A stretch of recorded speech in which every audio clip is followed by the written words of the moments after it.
नमस्कार दोस्तों, स्वागत है आपका ग्लोबल मिशन फाउंडेशन में।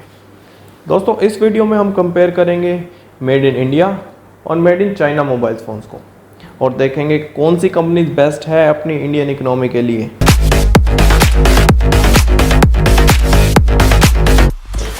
दोस्तों, वीडियो शुरू करने से पहले एक छोटी सी स्टोरी आपके साथ शेयर करना चाहूँगा।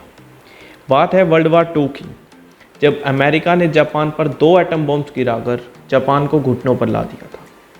इस शर्मनाक हार का बदला लेने के लिए जापानियों ने तय किया कि आज के बाद अमेरिका में बनी किसी भी चीज़ को हम नहीं खरीदेंगे, और धीरे धीरे बात यह सारे जापानियों ने मान भी ली। अब हुआ क्या दोस्तों, जापानी लोगों को संतरे बहुत पसंद थे और जापान में संतरे नहीं होते थे, इसलिए अमेरिका से मंगवाते थे। लेकिन अब अमेरिका से संतरे मंगवा नहीं सकते क्योंकि उनके देश के हित की बात थी।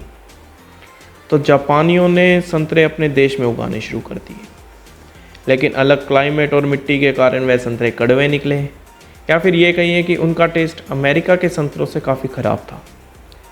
लेकिन दोस्तों, जापानियों के लिए अपने टेस्ट से ज़्यादा अपना देश इम्पोर्टेंट था, इसीलिए जापानियों ने अपने देश में पैदा हुए कड़वे संतरे खा लिए, लेकिन अमेरिका से इम्पोर्ट नहीं किए।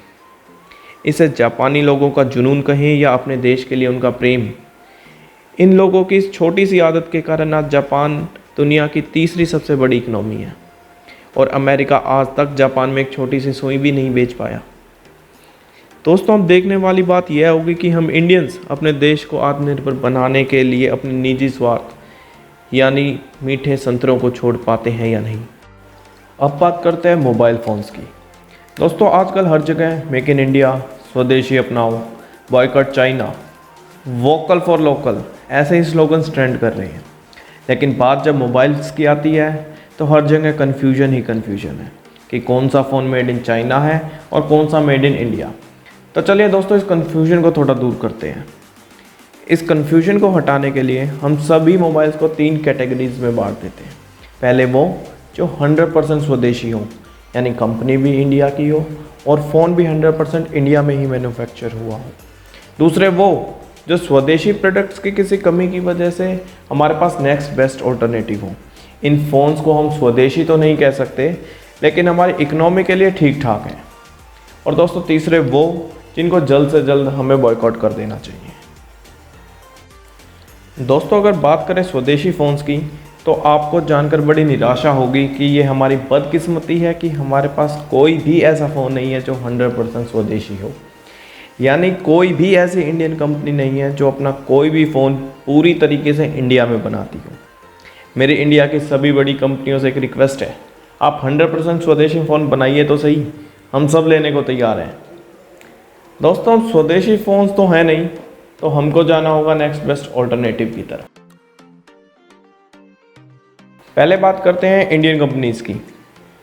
इंटेक्स, आईबॉल, कार्बन, लावा और माइक्रोमैक्स। दोस्तों, ये सारी इंडियन कंपनीज़ हैं। ये कंपनी बाहर से स्पेयर पार्ट मंगाती हैं और इंडिया में अपने प्लांट में असेंबल करती हैं। ये फ़ोन स्वदेशी तो नहीं है, लेकिन हमें इन कंपनीज़ को प्रमोट करना चाहिए ताकि फ्यूचर में ये कंपनीज़ इंडिया में प्रोडक्शन करें। कोरोना वायरस के चलते लावा कंपनी अपनी R&D और मैन्युफैक्चरिंग यूनिट को चाइना से इंडिया शिफ्ट करने को तैयार हो गई है, जिसके लिए वह लगभग 800 करोड़ रुपए की इंडिया में इन्वेस्टमेंट करेगी। दोस्तों, अगर आपको कम रेंज में फीचर फ़ोन चाहिए तो इन इंडियन कंपनीज़ में आपको बहुत वैरायटी मिल जाएगी। चलिए अब बात करते हैं हाई एंड प्रोडक्ट्स की। दोस्तों, देखते हैं क्या ऑप्शंस है हमारे पास अगर हम महंगे और प्रीमियम फ़ोन खरीदने की सोच रहे हैं तो दोस्तों, पहला ऑप्शन है सैमसंग। सैमसंग एक साउथ कोरियन कंपनी है जिसने पिछले साल ही वर्ल्ड की largest mobile manufacturing unit Noida में सेटअप की थी। साउथ कोरिया के साथ इंडिया के अच्छे ट्रेड रिलेशंस हैं और सैमसंग के प्रोडक्ट्स भी काफ़ी रिलायबल हैं। दोस्तों, दूसरा ऑप्शन है एप्पल। एप्पल एक अमेरिकन कंपनी है जिसका अलग ही यूज़र मार्केट है। एप्पल भी अपने काफ़ी सारे मॉडल्स अपने चेन्नई वाले प्लांट में बना रही है, और कोरोना के चलते एप्पल ने अपनी 20% मैन्युफैक्चरिंग चाइना से इंडिया ट्रांसफ़र करने का डिसीजन ले लिया है। दोस्तों, तीसरा ऑप्शन है नोकिया। नोकिया को कौन भूल सकता है, कभी किसी टाइम पर इंडिया का 80% मोबाइल मार्केट शेयर नोकिया के पास था। दोस्तों, नोकिया फिनलैंड की कंपनी है और अपने ज़्यादातर फ़ोन्स इंडिया में बनाती है। दोस्तों अब चलते हैं तीसरी कैटेगरी पर, यानी वो कंपनीज जिसके फ़ोन आपको नहीं खरीदने चाहिए।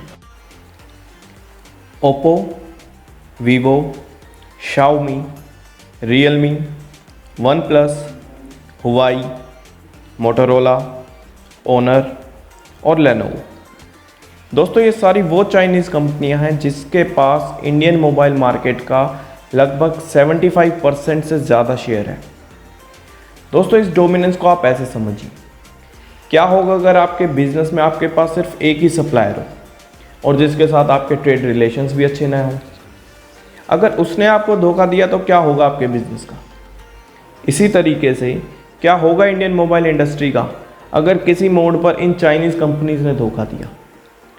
दोस्तों माना कि इन कंपनीज के असेंबली पॉइंट्स इंडिया में मौजूद हैं और ये इंडिया के लोगों को रोजगार भी देते हैं, लेकिन कोरोना वायरस के चलते जहां पूरी दुनिया की कंपनीज चाइना छोड़ के भाग रही है, तो क्या चाइना अपनी कंपनीज को दूसरे देशों को छोड़ने के लिए नहीं बोलेगा। दोस्तों चाइना के साथ हर दूसरे दिन बॉर्डर पर लड़ाई चलती रहती है, वहाँ तो हमारे सैनिक अपना फर्ज निभा रहे हैं, लेकिन बारी अब हमारी है अपने देश के लिए कुछ करने की।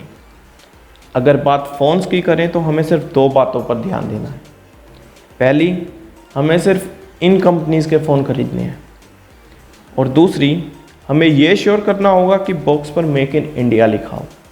दोस्तों इसी तरीके से धीरे धीरे हम आत्मनिर्भर भारत का सपना पूरा कर सकते हैं। दोस्तों अपने व्यूज़ कमेंट करके ज़रूर बताइए, और अगर वीडियो पसंद आई तो लाइक और शेयर कर देना, और चैनल को सब्सक्राइब करना मत भूलना ताकि इम्पोर्टेंट अपडेट्स आपको मिलते रहें। जय हिंद, जय भारत।